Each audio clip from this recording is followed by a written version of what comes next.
just anger. She could feel the hurt that lay hidden behind the cold, remote expression on his face. She thought he'd just walk away then. Unfortunately, he didn't intend to do so before he had his say.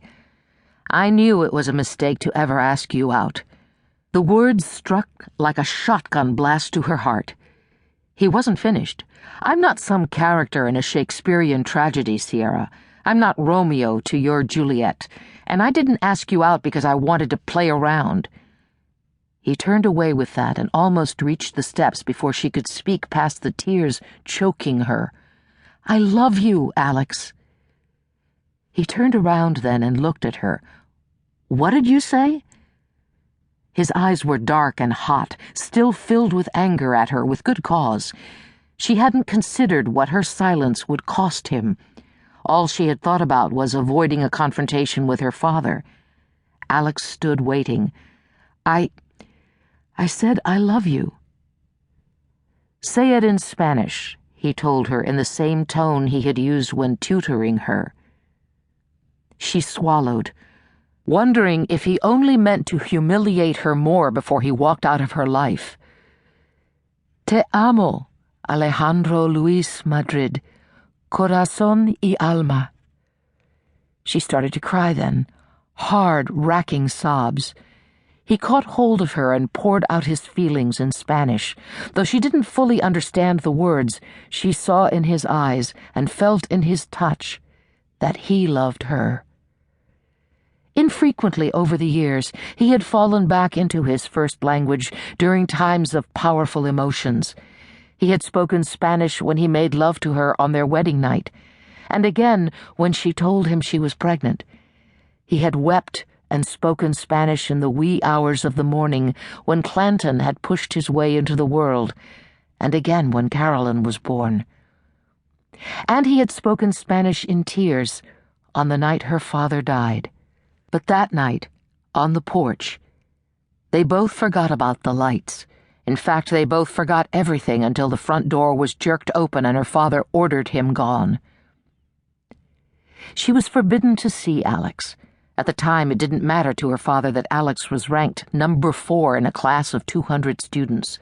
What mattered was that Luis Madrid, Alex's father, was one of those beaners who worked as a laborer in the Sonoma County vineyards. Her father didn't care that Alex was working a 40-hour week at a local gas station to save money to put himself through college. "I wish him luck," he said, and it was clear that luck was the last thing he wished Alex. She reasoned, cajoled, whined, and begged. She appealed to her mother, who promptly refused to take her side. In desperation, she threatened to run away or commit suicide. She had gotten their attention with that. "You so much as talk to that beaner on the phone, and I'll call the police," her father had yelled. "You're 15. He's 18. I could have him arrested." "You do, and I'll tell the police you're abusing me." Her father called her aunt in Merced and made arrangements for her to spend a few weeks there cooling off. Alex was waiting when she returned, but he proved less malleable than her male parent. He had a few succinct Spanish words to say about her idea of meeting him in secret. Alex was a fighter who preferred facing wrath head-on. She had never expected that he would deal with the situation on his own. He just showed up at the house one day, 5 minutes after her father had come home from work. She learned later from a neighbor that Alex had been waiting down the street for more than an hour.